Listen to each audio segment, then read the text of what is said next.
सरदार की वाइफ को और उसकी 10 माह की बच्ची को उन्होंने सारी रात जेल में रखा है। क्या वजह है कि मरियम नवाज सरेआम नाम लेती है मिलिट्री क़यादत का, लेकिन एक ड्राइवर को उन्होंने इस तरह जुल्म किया। यही तो कह रहा हूँ, पाकिस्तान में जो खान साहब ये बात कर रहे हैं 26 साल से कि दो कानून है, अशरफिया के लिए कोई और कानून है, गरीब आदमी के लिए कोई और कानून है। एक तरफ आप देख रहे हैं जिस दफात के ऊपर पर्चे दिए गए हैं, वो दफात तो पूरी की पूरी मरीम नवाज पे लगती हैं, नवाज शरीफ पे लगती हैं, ख्वाजा आसिफ पे लगती हैं, राना सनाउल्लाह के ऊपर लगती हैं, जावेद लतीफ जो पाकिस्तान तोड़ने की बात करता है उसके ऊपर लगती हैं।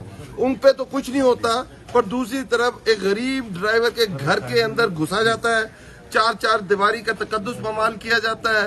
वो जो उसकी 12 महीने की बच्ची है उसको अपना फीड करा रही है, उस अंदर जाके उसे अरेस्ट किया जाता है, सारी रात जेल रखा जाता है और अब अडियाला शिफ्ट कर दिया जाता है। ये बर्बरियत है, फसातियत है, ये निजाम नहीं है जमहूरियत के अंदर। जमहूरियत में तो आपको एक्सप्लेनेशन देने का टाइम मिलता है, मौका दिया जाता है, पर इधर तो लाठी गोली की सरकार चल रही है और जो वो करना चाह रहे हैं। पर आप मैं उन सबको बताने की कोशिश ये कर रहा हूँ, ये आखिरी ओवर है और ये चाहते हैं कि ये दहशत फैला के पर लोग डर जाएंगे, लोग पीछे हो जाएंगे, तहरीक इंसाफ पीछे हो जाएगी। अब कोई पीछे होने को तैयार नहीं है। इंशाअल्लाह ताला ये निजाम बदल के रहेगा।